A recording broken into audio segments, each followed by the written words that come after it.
Rice माँ बाप का इकलौता बच्चा जब अपनी गर्लफ्रेंड को अपने पेरेंट्स से मिलाने के लिए घर पे लाता है पहली बार, बुरा से बुरा क्या हो सकता है वही आपको देखने को मिलता है इस मिनी सीरीज के अंदर। जहाँ इसके पहले ही एपिसोड में पुसी को जलाने से लेके घर की पुसी को गायब करने तक के हर एक कांड आपको ये बता देते हैं कि अगर लड़के की बंदी शानी है तो उसकी माँ डेड शानी। और बाकी के 5 एपिसोड धीरे धीरे चीजों को एस्केलेट करते जाते हैं, जहाँ पे जो जर्नी है वो काफी शानदार और एंटरटेनिंग रहेगी, स्पेशली उन लोगों के लिए जो कि एक डिसफंक्शनल फैमिली देखना पसंद करते हैं। और ये लिमिटेड सीरीज है द गर्लफ्रेंड, जो कि हिंदी में भी अवेलेबल है। और इस सीरीज को देखने का मेरा एक ही रीजन था कि इसके अंदर ओलिविया कुक है, वहीं अपनी हाउस ऑफ द ड्रैगन वाली एलिसेंट। जब से क्रिस्टन कोल के ऊपर उसको कूदते देखा है, मैं तो उसको कहीं पे भी देख लूंगा। तो उनको देखने के लिए मैंने सीरीज शुरू की थी and it didn't disappoint me for all the wrong reasons. हाँ, पर अगर आपने ज्यादा कंटेंट देख रखा है तो इसका एंडिंग जो है वो थोड़ा सा अंडरवेलमिंग हो सकता है। और 2025 मिनी सीरीज के लिए काफी शानदार रहा है, जहाँ पे एडोलसेंस और अमेरिकन प्राइमेवल इन दोनों ही सीरीज को तो मैंने इस वीडियो में कवर किया ही था, पर इसके अलावा भी बहुत सी मिनी सीरीज थी जो इस साल आई। और आज ऐसी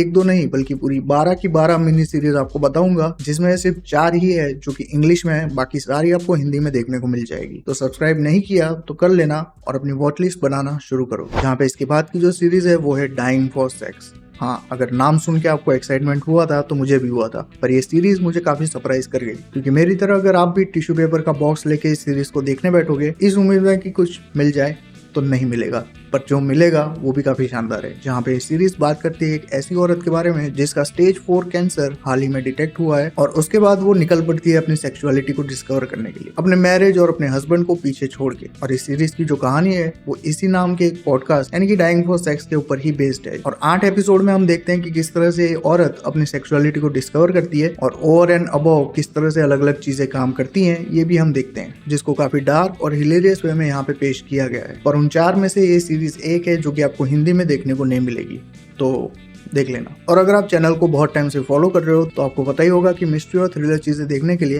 मैं कितना ज्यादा एक्साइटेड होता हूँ। और ऐसे ही कुछ देखने की तलाश में मैंने देखी थी द रेसिडेंट्स, जो कि व्हाइट हाउस के अंदर हुए एक मर्डर को सॉल्व करती है, जिसके 8 छोटे छोटे एपिसोड के अंदर आपको एक तगड़ी मिस्ट्री बिल्ड होती हुई दिखती है, जो कि व्हाइट हाउस के अंदर के सीक्रेट और उनके लोगों के रिलेशन के बारे में बात करती है। और मिस्ट्री और थ्रिलर होने के साथ ये थोड़ा सा कॉमेडी वे में भी काम करती है, जहाँ पे जोक्स और बाकी सारी चीजें भी काफी अच्छी तरीके से इंक्लूड की गई है। और मिस्ट्री और थ्रिलर की वाइब को थोड़े से सीरियस टोन में अगर देखना हो तो वो मिनी सीरीज होगी सीक्रेट्स वी कीप, जहाँ पे एक वेल्दी फैमिली के अंदर एक क्राइम हुआ है और उनकी जो पड़ोसन है वो किस तरह से पुलिस की हेल्प कर रही है इन्वेस्टिगेशन में, यही आपको इस सीरीज के अंदर देखने को मिलता है। पर जैसा इसका नाम है, इसके 6 एपिसोड में इस फैमिली की अलग अलग सीक्रेट्स यहाँ पे रिवील होते हुए दिखते हैं, और इसी के चलते आपका सीरीज में जो इंटरेस्ट है वो काफी अच्छी तरीके से बना रहता है। और थ्रिलर और मिस्ट्री के डिपार्टमेंट में अगर ड्रामा के ऊपर फोकस करना है तो द गुड सिस्टर आपको देखने को मिल जाएगी अमेजॉन प्राइम पे, जो कि 8 एपिसोड लंबी है और ये स्लो बर्न टाइप का एक ड्रामा है, जहाँ पे इसके नाम के अकॉर्डिंग ही 2 बहनों की यहाँ पे कहानी दिखाई गई है और उनके रिलेशन में क्या क्या कांड होता है और क्या क्राइम हुआ है उसी के बारे में सीरीज आपको बताती है। और जैसा मैंने बोला कि ये एक स्लो बर्न टाइप की सीरीज है तो हर किसी के लिए नहीं काम करेगी, तो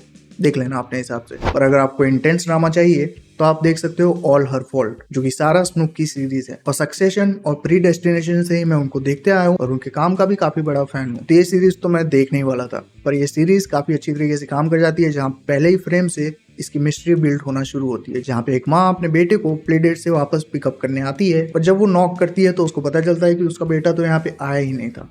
एक्चुअली वो प्लान भी नहीं था, पर उसको जो मैसेज मिला था और जो चीजें हुई थी वो सारी तो लेजिटिमेट थी। अब उसके बेटे के साथ एक्चुअल में हुआ क्या है, इसी के अराउंड 6 एपिसोड में कहानी आपको बताती है। और साथ ही यहाँ पे कुछ अलग अलग कैरेक्टर्स की बैक स्टोरी भी यहाँ पे बिल्ड की गई है, जो कि एक ड्रामा और मिस्ट्री को काफी अच्छी तरीके से बैलेंस करके चलती है, जहाँ पे हर एपिसोड में कैरेक्टर्स से जुड़े अलग अलग रेवलेशन सामने आते हैं और एंडिंग में क्या ट्विस्ट निकल के आता है वो तो आपको ही देखना पड़ेगा। अब बात करते हैं उन लोगों के लिए जिनको रियल लाइफ इवेंट से इंस्पायर्ड चीजें देखना पसंद है, जिसमें पहली सीरीज आती है डेथ बाय लाइटनिंग, जो कि अमेरिका के 20वें प्रेसिडेंट की असैसिनेशन की कहानी आपके सामने रखती है और किस तरह से उनके और उनके किलर के बीच में क्या रिलेशन रहे, कौन से ऐसे रीजन रहे जिसके चलते उनका असैसिनेशन हुआ, यही आपको 4 एपिसोड में यहाँ पे देखने को मिलेगा। भले ये सीरीज छोटी है पर ये हिंदी में अवेलेबल नहीं है, आपको इंग्लिश में देखना पड़ेगा। और इसी टेक पे अगर आपको मिलता जुलता कुछ देखना है तो इंडिया में बनी है the hunt, Rajiv Gandhi assassination case, जो कि 7 एपिसोड में आपको हमारे फॉर्मर प्राइम मिनिस्टर के असैसिनेशन के केस और उसके इन्वेस्टिगेशन से जुड़ी हुई चीजें दिखाता है। और अगर आपको सिमिलर नोट पे कुछ देखना पसंद है तो मद्रास कैफे नाम की मूवी भी देख सकते हो। ये दोनों ही चीजें अगर आप देख लोगे तो आपको अच्छा खासा आइडिया मिल जाएगा कि राजीव गांधी के असैसिनेशन की क्या कहानी चल रही थी। और इसी जॉनर में फॉल कर जाती है इंडिया की सीरीज ब्लैक वारंट, जो कि तिहाड़ जेल में हुए रियल लाइफ इवेंट्स को आपस में कनेक्ट करके दिखाती है और बहुत ही अच्छी तरीके से एक बुक की इंस्पिरेशन लेके बनाई गई है, जो कि वहां के फॉर्मर जेलर ने लिखी थी। जिसके चलते इस सीरीज के अंदर जो भी इंसिडेंट आपको देखने को मिलेंगे वो इंडिया के प्रिजन हिस्ट्री के अंदर हुए आइकॉनिक चीजों को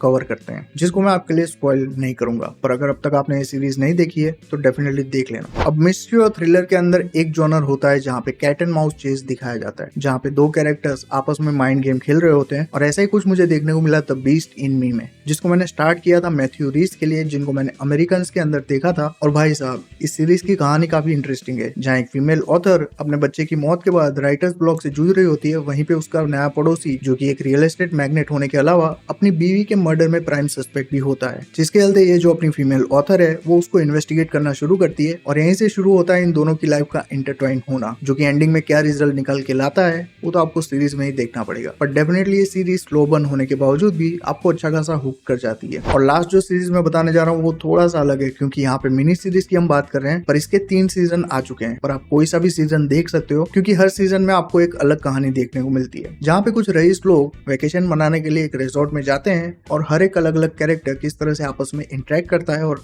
एंडिंग में क्या नतीजा निकलता है। यही सारी चीजें डार्क ह्यूमर और सटायर के साथ यहाँ पे देखने को मिलती है और शानदार परफॉर्मेंस के साथ। मैं बात कर रहा हूँ व्हाइट लोटस की, जिसके पहले सीजन में 6, दूसरे में 7 और तीसरे में 8 एपिसोड है। पर पहले 2 सीजन आपको इंग्लिश में देखने को मिलेंगे, जबकि तीसरा सीजन जो इस साल आया था वो उन्होंने हिंदी में डब किया था। तो 8 एपिसोड का ये सीजन आप डेफिनेटली चेकआउट कर सकते हो, जिसके अंदर मल्टीपल कैरेक्टर्स और उनकी शानदार परफॉर्मेंस, साथ ही चौंका देने वाले ट्विस्ट भी निकल के आते हैं। और इन सब के साथ डार्क ह्यूमर तो चलता ही रहता है। तो ये थी वो मिनी सीरीज जो मैंने इस साल देखी। अब इसमें से आपने कौन सी देख रखी है कमेंट्स में बताना, या आपकी कौन सी फेवरेट है ये भी शेयर कर सकते हो, या फिर कौन सी मिस हो गई है ये भी बता देना। I am always up for recommendation. पर हाँ, कुछ रिएक्ट करके जाना यार, ऐसे ही मत चले जाना। और 2025 में और कौन कौन सी मूवीज और अलग अलग चीजें आई थी उसके बारे में भी वीडियो आती रहेगी। तो अगर चैनल को सब्सक्राइब नहीं किया है तो कर लेना, ताकि वो वीडियो भी आपके फीड पे आ जाए। मैं मिलता हूँ इसी तरह के एक और वीडियो में, तब तक कीप बीइंग फिक्शन फैन।